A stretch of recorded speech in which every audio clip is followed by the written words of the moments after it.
Bonjour à tous, ici Piero San Giorgio. Ces temps, je vais beaucoup au cinéma parce que j'ai eu quelques voyages, donc dans l'avion, dans le soir dans l'hôtel, j'aime bien regarder des films. D'ailleurs, un bon film, il y a un réalisateur qui est très surévalué aux États-Unis, il y en a plein.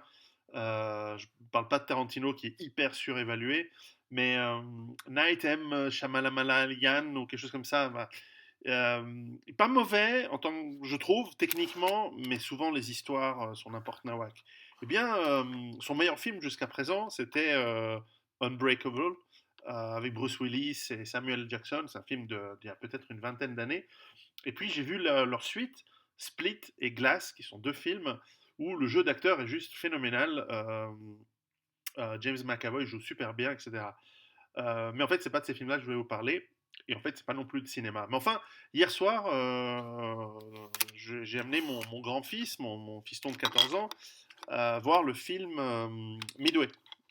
Alors, pourquoi? C'est parce que en fait, je voulais, au-delà de la soirée cinéma entre mecs sympa à faire, quand j'étais jeune, j'étais passionné de la guerre du Pacifique. Je pense que j'aurais pu faire une thèse sur le truc. Pour vous dire, je sais pas, si on prend au hasard l'attaque sur Pearl Harbor du 7 décembre 1941, je peux vous dire, voilà, les porte-avions japonais, c'est le Akagi, le Kaga, Shokaku, Tsuikaku, Hiryu et Soryu, dans l'ordre de mise en service d'ailleurs. Première flotte aérienne commandée par l'amiral Nagumo, piètre amiral. Escorte, cuirassé rapide, Kongo, Haruna, Hiei, Kirishima, croiseur Chikuma, Tone, les destroyers, croiseurs légers. Je connais tout. Je connais tout de la guerre du Pacifique. Le nombre d'avions, le type, bref, je ne suis pas libre mercredi pour un dîner, mais je pourrais. Donc, j'étais passionné parce que je trouvais que, quand j'étais gamin, je trouvais que le fait que le Japon, qui est une petite puissance industrielle, qui s'attaque à une immense puissance comme les États-Unis, c'était avoir des sacrées couilles. Et ça a été un désastre hein, pour le Japon, évidemment. C'était genre perdu d'avance. D'autant que Pearl Harbor, c'est une catastrophe. Je veux dire, il coule quelques cuirassés qui servent à rien dans une guerre moderne de cette époque. Ils ratent les carburants, ils énervent les Américains, alors que attendre que la flotte américaine aille aux Philippines et les couler en haute mer, là où ils ne peuvent pas être récupérés, ça aurait été beaucoup plus intéressant. Bref, peu importe. Donc j'amène voir Midway. Alors petite parenthèse sur le film de Midway, excellent film, très bien fait. Je l'ai trouvé quand même moins bien que celui de 1978 pour une raison simple, c'est que autant ce film est très très bien fait au niveau historique, c'est-à-dire qu'il y a vraiment des petits détails jusqu'au point où le mec qui s'occupe de l'intelligence, il est en pantoufles et en peignoir, et c'est vrai que c'était un mec excentrique comme ça, il y a des détails comme ça, même l'attaque sur les îles Gilbert par les Américains le 11 janvier, ou en tout cas en janvier 1941, il y a effectivement un bombardier japonais qui a essayé de se cracher sur l'USS Enterprise. Ça, c'est des petits détails qui montrent qu'en tout cas, ils ont eu un historien très pointu qui a suivi ce film. Vraiment, il y a des détails impressionnants. Il y a deux problèmes dans le film pour les cinéphiles et amateurs d'histoire. Tout d'abord, c'est que on a voulu mettre trop de choses en peu de temps. C'est-à-dire, par exemple, l'attaque de Doolittle sur Tokyo, oui, très bien, mais soit on en dit un peu plus, soit ça aurait pu être résumé en une notion en disant ah oui, on l'a attaqué, c'est important, voilà pourquoi. D'ailleurs, ils le font à un certain endroit. On voit par exemple à un moment un des amiraux japonais qui dit à l'amiral en chef, commandant de la flotte, Hiroku Yamamoto, euh, on lui dit les États-Unis nous empêchent d'avoir du pétrole, il faut donc frapper vite avant que nous n'ayons plus de réserve, etc. Donc voilà, en une phrase, ils nous ont résumé le dilemme stratégique dans lequel se trouve le Japon. Il y a la confrontation de la marine japonaise, l'armée japonaise sur les objectifs, etc.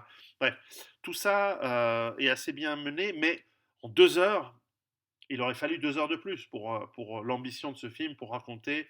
Parce qu'à la fin, on est frustré que chaque scène de combat, finalement, est un peu trop résumée et on a le point de vue, certes, choisi des pilotes, par exemple américains, des escadrilles de bombardiers en piqué, est très bien fait d'ailleurs, mais on comprend pas, on n'a pas le point de vue qui aurait expliqué d'autres aspects des différentes batailles. Alors c'est le cas pour Pearl Harbor, c'est le cas pour Midway, etc.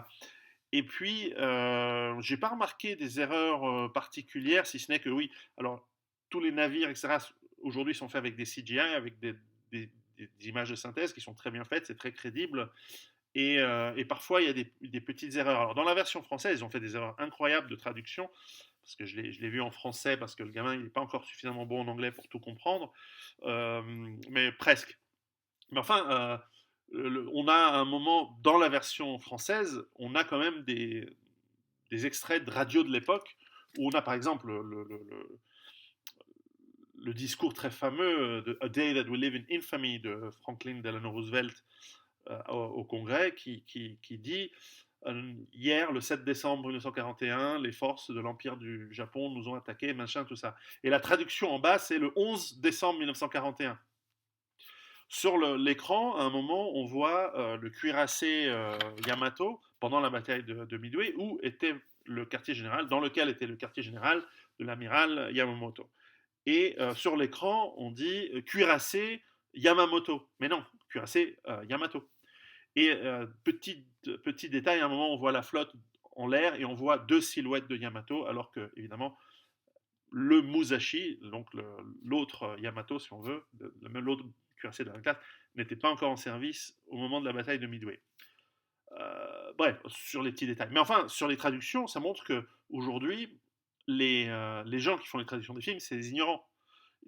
Ils sont incapables parce qu'ils sont même pas capables de faire une traduction correcte, et ignorants, c'est qu'ils remarquent même pas qu'ils font une erreur. Le 11 décembre 1941, ça n'existe pas. Pourquoi pas le 11 septembre, tant qu'on y est. Alors, je sais pas qui a fait ce truc, mais visiblement, il y a un manque de culture générale dans le monde francophone qui est juste à un niveau abyssal. Bref, bon film. À voir en DVD, je sais pas si. Bon, alors, cinéma spectaculaire. L'autre défaut, c'est que j'ai l'impression que les distances, pour être plus spectaculaires, ont été réduites. C'est-à-dire que euh, les, quand on voit par exemple des avions bombarder un navire, on les voit trop près. Parce qu'en réalité, ils sont beaucoup plus hauts, et donc comme un avion c'est assez petit, on verrait vraiment des toutes petites silhouettes. Mais là, évidemment, pour être sûr qu'on les voit, ils les ont bien agrandis, et on a l'impression que les bombardiers, ils te bombardent à 100 mètres d'altitude, alors qu'en réalité, les bombardiers lourds, hein, ils te bombardent à 1000 ou 2000 mètres d'altitude, ou 3000 mètres d'altitude. Peut-être pas autant, mais 1000 mètres d'altitude, c'est tout à fait possible pour les bombardiers de type B-17, etc. Et donc, forcément, bah là, c'est irréaliste. Mais je comprends que pour des questions d'image, pour qu'on voit ce qui se passe, on le fait. Et puis, ces avions qui bougent trop vite, la DCA, la DCA japonaise qui était particulièrement nulle, là, on voit des traçantes dans tous les sens. Non, ils n'avaient pas autant de DCA sur les navires japonais. Mais enfin, je pinaille. Si vous voulez un bon documentaire sur Midway, mais la bataille du Pacifique en général, allez louer ou voir. Peut-être on les trouve sur Internet, mais en tout cas, en coffret DVD, on les trouve. C'est la série des grandes batailles, notamment la bataille du Pacifique de Costel. Je ne sais plus comment il s'appelle, quel est son prénom. C'est une série qui était sortie dans les années 70, qui était vachement bien. Ah, et puis, un autre truc que j'ai trouvé bien dans ce film de Midway, c'est que ils ont pris des acteurs qui ressemblent aux personnages historiques.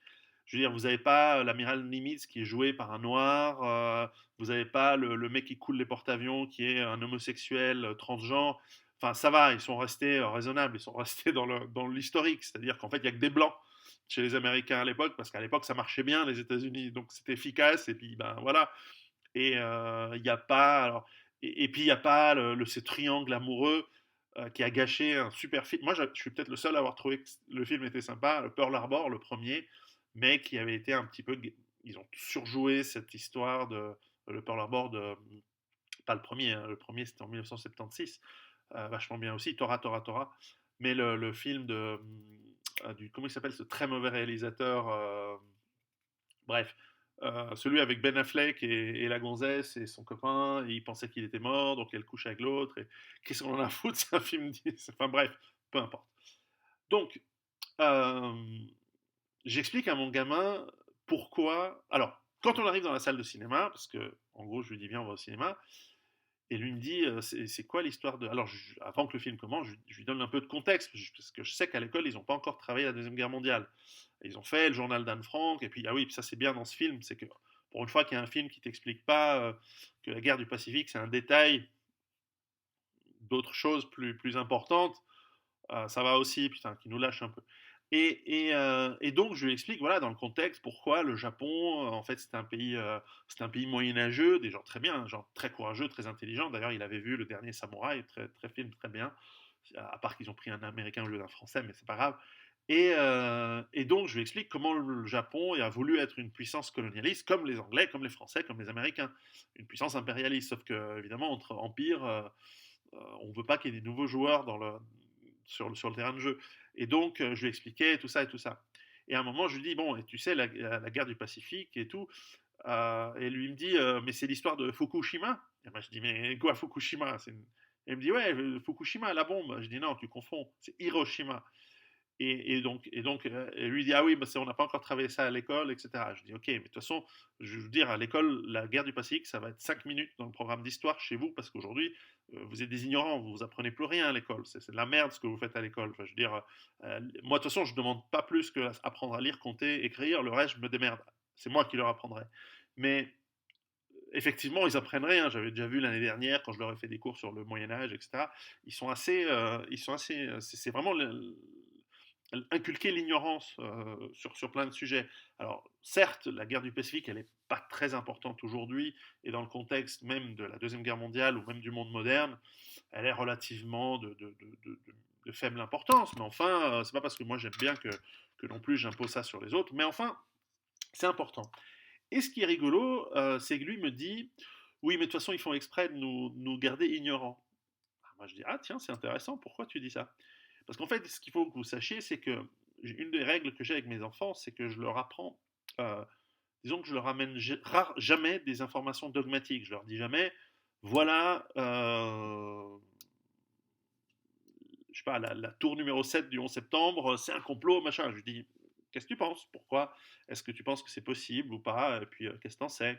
Je les fais réfléchir, et donc je leur apporte jamais. Et même d'ailleurs sur le survivalisme, moi, je leur parle pas. D'ailleurs, je leur parle pas du tout des catastrophes qui sont en train d'arriver, etc. Parce que je veux qu'ils y arrivent par eux-mêmes. Et je veux aussi préserver leur enfance, une certaine forme d'innocence. Je veux pas qu'un jour ils me disent, ouais, tu as gâché toute nos enfances avec tes histoires à la con, tu nous as fait peur. Je leur parle jamais, jamais, jamais. Je leur dis quand il faut se méfier et pourquoi et avec qui. Mais de manière aussi très ouverte. Je dis, est-ce que tu remarques certaines choses? Ah oui. Est-ce que tu remarques les gens qui t'ont fait chier, ils ont quel prénom? Ah bon? C'est tout. Je dis pas. Je dis, ok, comment ça Ah, tiens, l'autre fois aussi, c'était un type de prénom comme ça. Ah bon, d'accord. Qu'est-ce que tu en déduis? Et alors, évidemment, j'oriente un peu, mais je reste vraiment ouvert pour qu'ils se fassent eux-mêmes leur avis. Et donc, quand il me dit, l'école fait exprès de nous garder ignorants. Et par parenthèse, en Suisse, ça n'a rien à voir avec les États-Unis ou même en France, des dictatures où on embrigade les enfants dès leur plus jeune âge, avec des conneries. En Suisse, c'est encore relativement open. C'est pas mal. Et je connais les profs de mes gamins, en tout cas du grand, ils sont raisonnables, ils sont bien. Ils sont tous de gauche, hein, mais ça va, ça va. C'est pas des idéologues rabides, rabiques, ça va. Et bref, il me dit, ouais, on nous garde dans l'ignorance. Je dis, bon, ok, et pourquoi? Le film allait commencer, j'ai pas fait une discussion de 3 heures, mais je lui dis, pourquoi on te garde dans l'ignorance, à ton avis? Parce que tu affirmes ça, on va pas discuter du pourquoi, du comment, mais ouais, en fait, pourquoi? Elle me dit, ah, mais c'est pour que l'État puisse mieux nous manipuler et qu'on soit, on soit plus en esclavage. Ah, je dis, ah putain, c'est bien, tu penses comme moi. Mais, et en fait, je dis, mais moi, je t'ai jamais parlé de ça. Donc, Alors, soit il écoute en douce mes vidéos et je le sais pas. Et dans ce cas, il faut que je commence à châtier mon langage. Mais, non, il m'a dit, non, non, parce qu'avec les copains à l'école, on en parle. Et donc, la réinformation, elle percole petit à petit dans les préaux, chez les gamins intelligents, on va dire. Mais je vois qu'il y a encore de l'espoir. C'est-à-dire que les gosses, ils sont encore